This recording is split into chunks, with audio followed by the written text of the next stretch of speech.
नमस्कार दोस्तों, आप देख रहे हैं ए स्टडी 888। इस वीडियो में हम एसएससी से जुड़े नए अपडेट को स्लाइड्स के माध्यम से आसान भाषा में समझेंगे। बिल्कुल। और आज हमारे पास जो जानकारी है वो सच में बहुत ही महत्वपूर्ण है। हाँ, आज के इस विस्तृत विश्लेषण में हमारे पास जानकारी का एक बहुत ही ठोस पुलिंदा है। हम कुल 12 आधिकारिक स्लाइड्स के डेटा को डिकोड करने वाले हैं।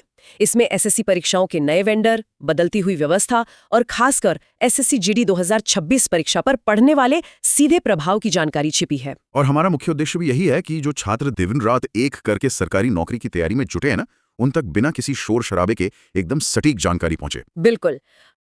चलिए सबसे पहले पहली स्लाइड से शुरू करते हैं। जी। तो इस पहली स्लाइड का जो मुख्य शीर्षक है वो है एसएससी का बड़ा फैसला, नया वेंडर और नई व्यवस्था।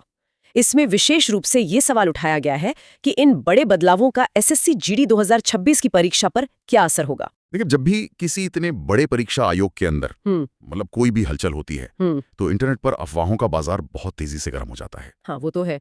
छात्रों के पास जानकारी तो बहुत पहुंचती है, लेकिन वो अक्सर आधी अधूरी या डराने वाली होती है। सही कहा। इसलिए आज हम इन 12 स्लाइड्स में मौजूद तथ्यों की परतों को खोलेंगे। हम सिर्फ ये नहीं जानेंगे कि क्या बदलाव हो रहे हैं, बल्कि ये भी समझेंगे कि एसएससी को ये बदलाव क्यों करने पड़ रहे हैं, ताकि छात्रों के मन का हर भ्रम दूर हो सके। बिल्कुल। इस पहली स्लाइड का सबसे बड़ा निष्कर्ष यही है कि अब अटकलों का समय खत्म हो गया है। ऑफिशियल प्रक्रिया शुरू हो चुकी है। अब हम अगली स्लाइड पर चलते हैं। हाँ, स्लाइड नंबर 2। इस स्लाइड में एक बहुत ही सीधा सवाल है कि क्या एसएससी अपना एग्जाम वेंडर बदल रही है, और इसका उत्तर भी उतना ही स्पष्ट है, हाँ। यहाँ समझने वाली अहम बात यह है कि एसएससी पुरानी कंपनी के सिस्टम में कोई छोटा मोटा सुधार नहीं कर रही है। मतलब कोई पैचवर्क नहीं है। बिल्कुल नहीं। आयोग पूरी तरह से एक नई कंपनी, एक नए वेंडर की तलाश कर रहा है। वे एक नई डिजिटल व्यवस्था बना रहे हैं। और एक बात, एसएससी इस पूरी प्रक्रिया में बहुत जल्दी में है, ताकि इस साल की परीक्षाओं के चक्र में कोई देरी ना हो, है ना? एकदम सही। और ये जल्दी में होना छात्रों के लिए एक बहुत ही सकारात्मक संकेत है। इसका साफ मतलब है कि आयोग परीक्षा चक्र को पटरी से नहीं उतरने देना चाहता। आइए देखते हैं कि स्लाइड में क्या बताया गया है। मेरा मतलब है तीसरी स्लाइड। जी, तीसरी स्लाइड। इसका शीर्षक है पुराने वेंडर को क्यों हटाया जा रहा है। ये स्लाइड उन कड़वी सच्चाइयों को सामने रखती है जिन पर अक्सर खुलकर बात नहीं होती। हाँ, जैसे कि दिल्ली पुलिस एग्जाम का विवाद। बिल्कुल। इसमें दिल्ली पुलिस एग्जाम में हुई धांधली की शिकायतों का स्पष्ट जिक्र है। इतिहास में पहली बार इतनी भारी संख्या में छात्रों को विथहेल्ड कैटेगरी में डाला गया और कईयों को डीबार यानी निष्कासित किया गया। इसके पीछे जो मुख्य कारण बताया गया है वो टेक्नोलॉजी फेलियर है, विशेषकर रिमोट एक्सेस के जरिए होने वाली चीटिंग। ये रिमोट एक्सेस वाला मामला तो बहुत गंभीर है। बहुत ज्यादा। इसे ऐसे समझिए कि एक परीक्षार्थी सेंटर में कंप्यूटर के सामने बैठा है, माउस पकड़े हुए, लेकिन असल में उस स्क्रीन का पूरा कंट्रोल सैकड़ों किलोमीटर दूर बैठे किसी सॉल्वर के पास है। बाप रे! और पुरानी कंपनी का सॉफ्टवेयर इसे पकड़ने में पूरी तरह फेल रहा। यही तो सबसे बड़ी दिक्कत थी। जब इतने बड़े पैमाने पर छात्रों को बाहर करना पड़ा तो एक खुला प्रमाण था कि सिस्टम में बहुत बड़ी खामी है। छात्रों का जो विश्वास एसएससी से उठ रहा था, उसे वापस पाना ही इस बड़े बदलाव का मुख्य कारण है। अब हम अगली स्लाइड यानी स्लाइड नंबर 4 की ओर बढ़ते हैं। ये स्लाइड बहुत ही टेक्निकल और अहम है। हाँ, इसमें बताया गया है कि ऑफिशियल नोटिस यानी आरएफपी में क्या लिखा है। जानकारी के अनुसार एसएससी ने 189 पेज का एक रिक्वेस्ट फॉर प्रपोजल जारी किया है। 189 पेज, मतलब आप समझ सकती हैं कि ये कितना विस्तृत है। बिल्कुल। इसमें बेहतरीन एंटी चीटिंग टेक्नोलॉजी की मांग की गई है और एक बहुत ही दिलचस्प डिबार्ड कैंडिडेट्स मॉड्यूल का उल्लेख है। हाँ, ये मॉड्यूल एक ऐसा सॉफ्टवेयर होगा जो निष्कासित छात्रों को हमेशा के लिए सिस्टम से दूर रखेगा। इसे थोड़ा सरल भाषा में समझाएंगे। देखिए, पुरानी व्यवस्था में एक खामी थी कि जो छात्र चीटिंग करते पकड़े जाते थे, वे कुछ समय बाद नाम की स्पेलिंग बदलकर या किसी अन्य आईडी के सहारे फिर से फॉर्म भर देते थे और सिस्टम उन्हें पहचान नहीं पाता था। बिल्कुल। लेकिन इस नए मॉड्यूल का काम ये सुनिश्चित करना होगा कि जो एक बार बाहर हो गया वो किसी भी बायोमेट्रिक या डेटा हेरफेर के जरिए दोबारा सिस्टम में न घुस सके। साथ ही इसमें ऐप और वेबसाइट के माध्यम से सुरक्षित व्यवस्था की बात भी है। इसका मतलब है कि पूरा डेटा ट्रांसमिशन एन्क्रिप्टेड होगा ताकि पेपर लीक की संभावना शून्य हो जाए। अब हम 5वीं स्लाइड पर चलते हैं। जी। इसका विषय है नया वेंडर कैसे चुना जाएगा और ब्रैकेट में लिखा है मोनोपोली खत्म। ये एकाधिकार खत्म होना बहुत जरूरी था। इसमें पुरानी सीरियाक या एडसिल जैसी व्यवस्था का हवाला देते हुए काम के बंटवारे को समझाया गया है। मतलब अब एक फॉर्म फिलिंग कंपनी होगी जो सिर्फ फॉर्म भरवाएगी, दूसरी एक पेपर क्रिएशन कंपनी होगी जो सिर्फ प्रश्न पत्र बनाएगी, और तीसरी एग्जाम एग्जीक्यूशन कंपनी होगी जो केवल परीक्षा केंद्रों पर टेस्ट आयोजित करवाएगी। इसे परीक्षा सुधार की भाषा में कंपार्टमेंटलाइजेशन कहते हैं। इसे एक तिजोरी की तरह समझना चाहिए जिसे खोलने के लिए 3 अलग-अलग चाबियों की जरूरत होती है, और तीनों चाबियां अलग-अलग लोगों के पास है। एकदम सही। जो कंपनी पेपर बना रही है उसे पता ही नहीं होगा कि परीक्षा किस सेंटर पर है, और जो सेंटर मैनेज कर रही है उसके पास पेपर का कोई एक्सेस नहीं होगा। इससे किसी एक कंपनी का एकाधिकार खत्म होगा और पारदर्शिता बढ़ेगी। बिल्कुल। किसी भी गिरोह के लिए धांधली करना व्यावहारिक रूप से असंभव हो जाएगा। आइए अगली स्लाइड में SSC GD 2026 के प्रभाव को समझते हैं। Slide number 6। हाँ, इसमें बताया गया है कि SSC GD 2026 परीक्षा पर क्या प्रभाव पड़ेगा। पुराने वेंडर का कॉन्ट्रैक्ट 2025 तक था। और चूंकि ये नई भर्ती SSC GD 2026 के नाम से आई है, इसलिए पूरी संभावना नई कंपनी की ही है। मतलब SSC दिल्ली पुलिस जैसी धांधली का रिस्क SSC GD जैसी बड़ी परीक्षा में नहीं लेना चाहेगा। बिल्कुल नहीं लेगा। SSC GD में लाखों युवा हिस्सा लेते हैं। अगर इसमें पुराने वेंडर की वजह से कोई भी चूक होती है तो इसका असर लाखों युवाओं के भविष्य पर पड़ेगा।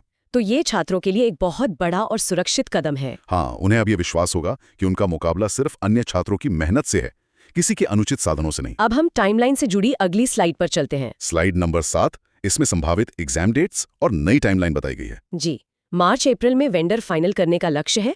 मई जून में SSC CGL का प्रस्तावित समय है और अप्रैल मई में SSC GD की संभावित परीक्षा हो सकती है। और यहाँ सबसे ज्यादा अलर्ट रहने की जरूरत है। क्यों? क्योंकि SSC GD के फॉर्म पहले ही भरे जा चुके हैं, छात्रों का डेटा सर्वर पर मौजूद है। जैसे ही वेंडर फाइनल होगा, उनके पास रेडी टू एग्जीक्यूट स्थिति में सबसे बड़ा प्रोजेक्ट SSC GD का ही होगा। मतलब परीक्षा तुरंत हो सकती है। बिल्कुल। नई कंपनी को सिर्फ परीक्षा केंद्रों का आवंटन करना है और एडमिट कार्ड जारी करने हैं, इसलिए छात्रों को बहुत अलर्ट रहना चाहिए। इस स्लाइड में एक और बड़े बदलाव की जानकारी दी गई है। स्लाइड 8 की बात कर रही हैं आप? हाँ, स्लाइड 8। इसमें बताया गया है कि अब स्लॉट सिलेक्शन बंद कर दिया गया है। यह एक बहुत बड़ा फैसला है। मतलब अब छात्रों को अपनी मर्जी से परीक्षा की तारीख और शिफ्ट चुनने का विकल्प नहीं मिलेगा। SSC सीधे एग्जाम डेट और सेंटर तय करेगा। लेकिन इसमें राहत की बात यह है कि 90% छात्रों को उनकी पहली पसंद का सेंटर मिलेगा। ये तो अच्छी बात है, लेकिन स्लॉट सिलेक्शन बंद क्यों किया गया? जब लाखों छात्रों को स्लॉट चुनने का विकल्प दिया जाता है तो सर्वर पर भारी दबाव पड़ता है और प्रक्रिया में कम से कम 3-4 हफ्तों का अतिरिक्त समय लग जाता है। ओह, तो समय बचाने के लिए ऐसा किया गया है। हाँ, ये सीधा इशारा है कि SSC जल्द से जल्द परीक्षा कराने की पूरी तैयारी में है, एकदम मिशन मोड में। अब हम 9वीं स्लाइड पर विचार करते हैं। यह स्लाइड सोशल मीडिया पर चल रहे एक बड़े सवाल को उठाती है। क्या एग्जाम डेट के लिए ट्विटर अभियान जरूरी है? यहाँ दो पक्षों की बात है। कुछ छात्र तुरंत एग्जाम डेट चाहते हैं और कुछ को तैयारी के लिए और समय चाहिए। तो ऐसे में क्या होना चाहिए? देखिए, बिना किसी पक्षपात के अगर विश्लेषण करें तो SSC GD में छात्रों की संख्या बहुत अधिक है। अगर एकजुटता से आवाज उठाई जाए तो SSC पर दबाव जरूर बन सकता है। लेकिन ये छात्रों के सामूहिक निर्णय पर निर्भर करता है। बिल्कुल। मुख्य फोकस इस बात पर होना चाहिए कि इन अभियानों के शोरगुल में कहीं असली लक्ष्य यानी पढ़ाई पीछे न छूट जाए। पहली बात, तैयारी बिल्कुल ना रोकें, क्योंकि नई कंपनी फाइनल होते ही 10 दिन पहले भी एग्जाम डेट का नोटिस आ सकता है। दूसरी बात, अपनी मेहनत की धार बनाए रखें।